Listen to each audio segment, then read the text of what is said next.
I'm Hugh Stewart. This is News for Scotland on the Scotland Channel. The closure of Scotland's only oil refinery at Grangemouth is part of a deliberate Scorched Earth policy by the UK government to make Scotland dependent on England, a Falkirk councillor has claimed. Councillor Robert Spears was commenting this week as redundancy notices started going out to workers at the site. Grangemouth is due to shut by the summer. Councillor Spears hit out at political parties who he says have feigned indignity but actually allowed this to happen, and claimed that making Scotland a dependency of England has been their policy all along. I think it's a political reason. I think it's like a Scorched Earth policy for Scotland.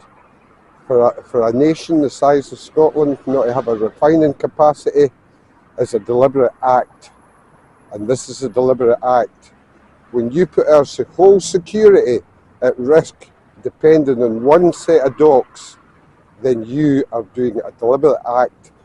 If anything was to happen to that docks, you close down the whole country. It makes us a dependency, like Gibraltar, the Falklands. We're a country and we need a refining capacity. Meanwhile, Sir Jim Radcliffe, the boss of Petro-Ineos, which owns the site along with China's state firm PetroChina, blamed the UK's total lack of an energy policy for the closure, suggesting that punitive windfall taxes, disincentives and negative comments were making the UK totally reliant on overseas supplies and losing billions in potential revenues. However, Petro-Ineos is set to receive £6 million from the sale of thousands of free pollution permits given to it by the UK government. Because of the closure, many of these permits will never be used and so can be sold on to other polluting companies at a profit. 400 workers at Grangemouth will lose their jobs in a staggered redundancy plan leading up to the plant's closure this summer.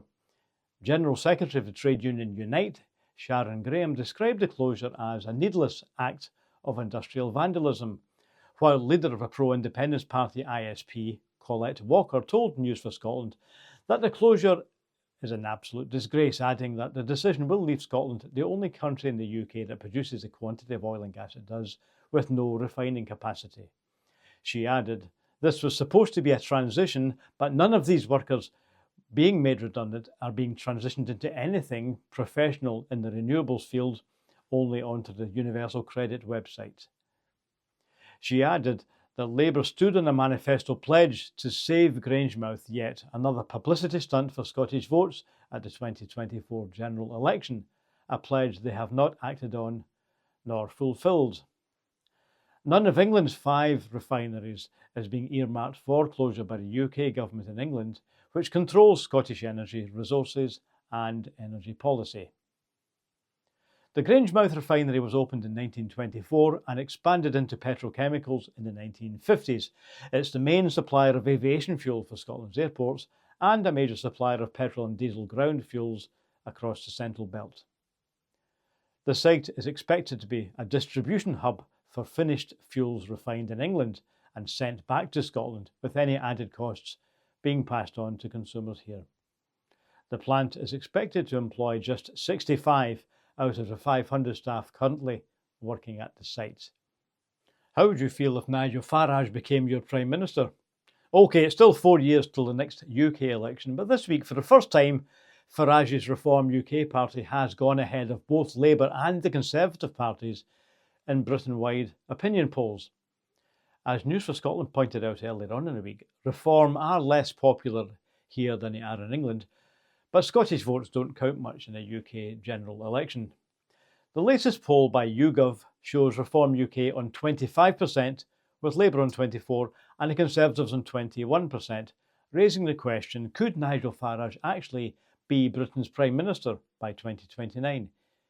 Even in England, he's not actually very popular, with personal approval ratings of -27, although that's up from 31 previous poll. However, nobody in politics is really all that popular at the moment. Only 60% of those who voted Labour last time say they would stick with them in the next election.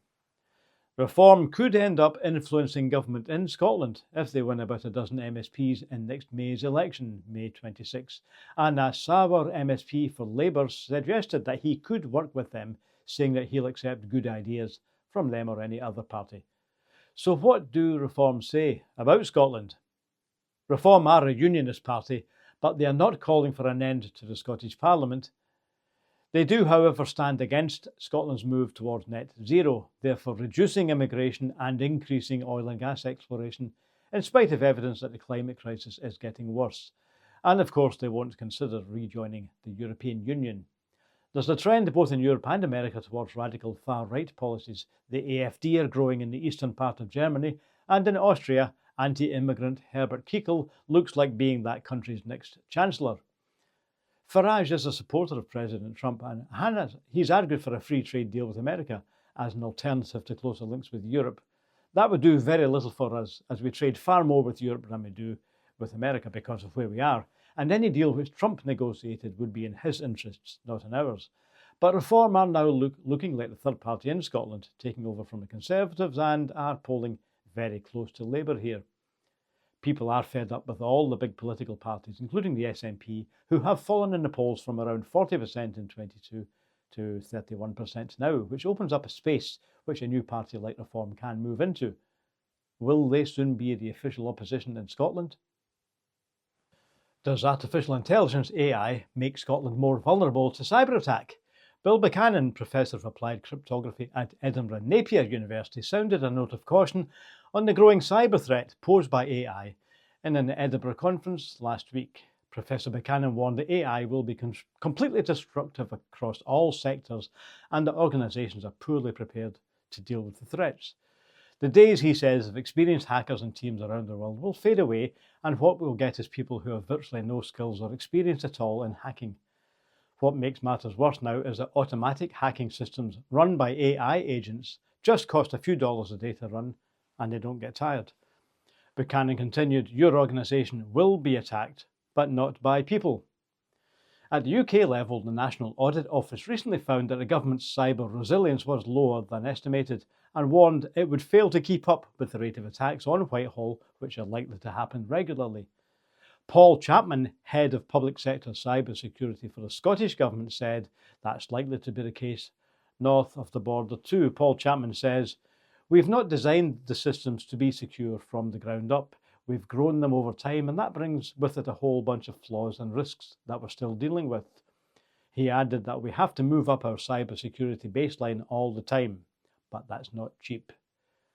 Major cyber attacks have happened in recent years in Scotland, with the Environmental Protection Agency, SEPA, the NHS, and one of our universities suffering data breaches and ransomware attacks when organisations can be locked out of their own systems unless they pay a ransom to an anonymous hacker. An ambitious plan to showcase Paisley's heritage and attract more visitors to the town has been boosted by the news that more than half of the funding needed for a dedicated heritage hub near Gillam Street Station has been achieved. Paisley Heritage say the new hub will attract more visitors, boost tourism and strengthen the local economy by showcasing the town's incredible history. Paisley has more historic listed buildings than anywhere else in Scotland, except Edinburgh.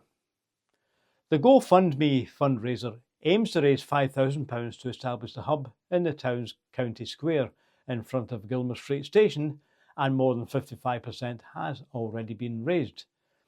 Gavin Divers of Paisley Heritage told News for Scotland on the Scotland Channel that the plans include boosting the number of guided tours that bring Paisley's rich past to life, preserving historical archives, and working with key tourism partners, including the University of the West of Scotland, Visit Scotland, and Glasgow Life, to develop heritage-led tourism initiatives.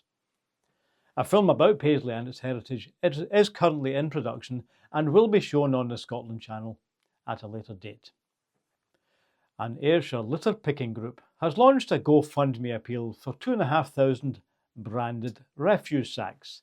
Pro-independence group Yes Prestwick, which carries out regular litter picking activities around the town and the beach, currently has to hand stencil the word yes onto the bags it uses, a slow and arduous process undertaken by one of the group's volunteers. The group are hoping to get the bags pre-printed. The idea is not only to clean up Prestwick's litter black spots, but also promote the independence cause at the same time. Says spokesman Peter Lang, the whole idea of independence is to improve Scotland, and litter picking is a practical demonstration of this.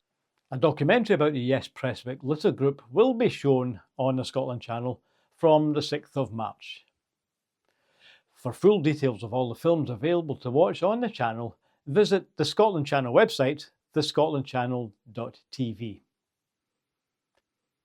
Meanwhile, Yes Prestwick has just opened a new indie cafe in the town's supportive community hub. The hub, which will open initially on Thursdays at 2 p.m, will provide visitors with information about independence as well as selling teas, coffees and cakes, along with independence merchandise. The idea of having an indie cafe was suggested just a few weeks ago, and Yes Prestwick will rent the space for a couple of hours each week. If it's a success, the indie cafe in the town's main street will continue and expand its activities. So Kirsty, when did you first think of an indie cafe for Prestwick? Well, about 2 or 3 weeks ago, we were all down Prestwick Beach with the local Yes group conducting a litter pick within the community.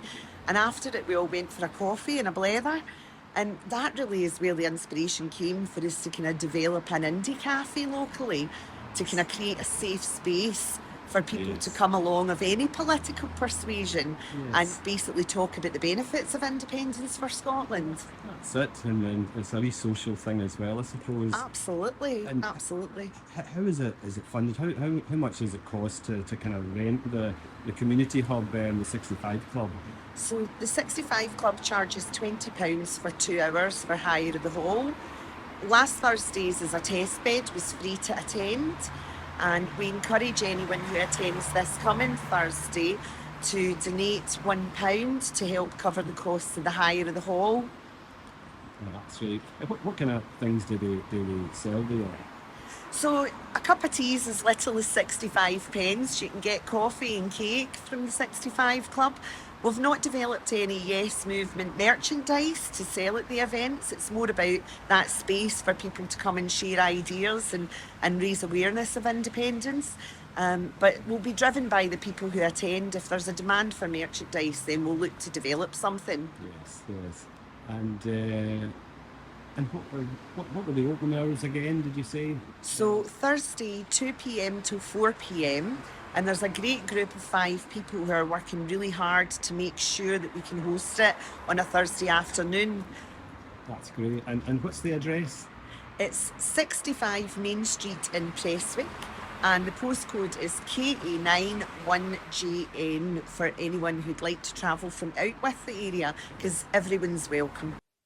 Residents in a small Lothian community say a proposed 400-acre solar farm will turn the local rural landscape into an industrial site.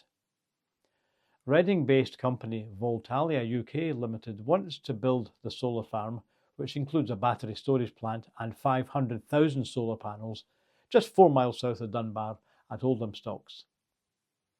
But local residents fear that planned development will completely surround their homes, turning what was once peaceful agricultural land into an industrial site. And they claim that Voltalia has failed to adequately consult them. They also claim that there are omissions in the scoping documentation regarding biodiversity and the cumulative impact on the local area, and they've set up a community action group to fight the plans. And at the end of last summer, we were all shocked and appalled to get a postcard through our letterbox showing us that we were due to be in the centre of the largest solar farm in Britain, which came completely out of the blue. There's a little red line on the map, and right in the centre of it is our house and our neighbour's house, and it goes to within metres of the borders of Oldham Stocks village. And the irony of this is that no one in Oldham Stocks is allowed to have a solar panel on the roof, but apparently it's perfectly all right to be right next door to an enormous solar farm. And these solar panels are 3.2 metres high. They're not small, they are enormous. And we feel that this is a proposal that's in the wrong place. We know we have to have renewables, but we feel that there will be many proposals for renewable energy solar farms coming online in Scotland, but not all of them will be in the right place. In a statement, Voltalia UK Limited told News for Scotland that they understand the concerns of the community and pledge to work closely with them and local authorities prior to entering the formal planning process. The company added that local residents have just been issued with a project update letter encouraging them to review the frequently asked questions from the previous consultation and encouraged them to provide feedback during the consultation, which is due to take place in spring. A Scottish newspaper has been accused of gaslighting Scots about their publicly owned rail company, ScotRail.